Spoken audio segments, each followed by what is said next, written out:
چاہے کوئی بھی ہو، ایسا نہیں ہے. اور پھر مسئلہ پاکستان میں یہ ہوتا ہے کہ اگر اس طرح کے لوگوں کو نوٹس جاری کر کے بتایا جائے کہ آپ کو گرفتار کرنے ہیں تو پھر حسن حسین بھی بھاگ جاتے ہیں، اسحاق ڈار بھی بھاگ جاتے ہیں، علی عمران جو شہباز شریف کے داماد ہیں وہ بھی بھاگ جاتے ہیں. جس کرپٹ آدمی کو آپ نوٹس جاری کر کے بتائیں گے کہ آپ کو گرفتار کرنا ہے تو وہ عدالتوں سے ECL سے نام پہلے نکلوا لیتے. اور خاص طور پہ لاہور ہائی کورٹ تو بڑے تقریباً فیصلوں میں شہباز شریف کا نام بھی ECL سے نکالنے کا حکم آ گیا، حمزہ شہباز کا بھی آ گیا، تو پھر نام بھی ECL سے نکل جاتے ہیں اور پھر بندہ بھاگ جاتا ہے. پھر بعد میں پاکستان کا قانون یہ کہتا ہے کہ اگر کوئی ملزم ٹرائل میں موجود نہ ہو تو اس کے حوالے سے آپ سزا نہیں سنا سکتے، اس کا ٹرائل نہیں کر سکتے. جیسے حسن حسین اور اسحاق ڈار کیونکہ وہ پیش نہیں ہوئے، ان کا ٹرائل ہی نہیں ہوا، ان کا ٹرائل جو ہے وہ قانون کے مطابق ہو ہی نہیں سکتا. اور اگر آپ نے قوانین کو بدلنا ہے تو ان کو بدلنے کے لیے آپ کو میجورٹی چاہیے، اور میجورٹی عمران خان کے پاس پارلیمنٹ میں ہے نہیں.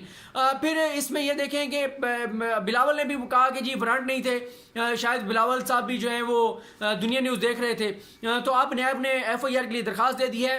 حساس اداروں کی رپورٹ یہ ہے کہ حمزہ شہباز کے گھر کے باہر جو ٹوٹل کارکنان کی تعداد تھی جو آئے چلے گئے یا موجود رہے، ان کی تعداد 113 تھی. آپ اندازہ لگائیں وہ مسلم لیگ نون جو کہتی ہے کہ وہ عوام کی اصل جماعت ہے اور ان کو ہرایا گیا الیکشن میں، لاہور میں حمزہ شہباز اور شہباز شریف کے گھر پہ چھاپا مارا گیا اور کتنے 113 کارکن ٹوٹل لاہور میں سے جمع ہوئے. پھر ایک اور معاملہ، یہ 85 ارب روپے کی منی لانڈرنگ کا معاملہ ہے جو فواد چودھری صاحب نے بتایا. آپ اندازہ لگائیں 85 ارب کی منی لانڈرنگ. اور ایک بات یاد رکھیں، منی لانڈرنگ ہم اس کو کہیں گے جو جہاں پہ عوام کے ٹیکس کا پیسہ انوالو ہو. اور سعد رسول صاحب کو میں سن رہا تھا، انہوں نے اپنے پروگرام میں بتایا ہے کہ شہباز شریف کے جب شہباز شریف وزیر اعلیٰ رہے، شہباز شریف کے وزارت اعلیٰ کے دوران حمزہ شہباز اور سلمان شہباز کے جو اثاثے ہیں وہ کئی 100 گنا بڑھ گئے.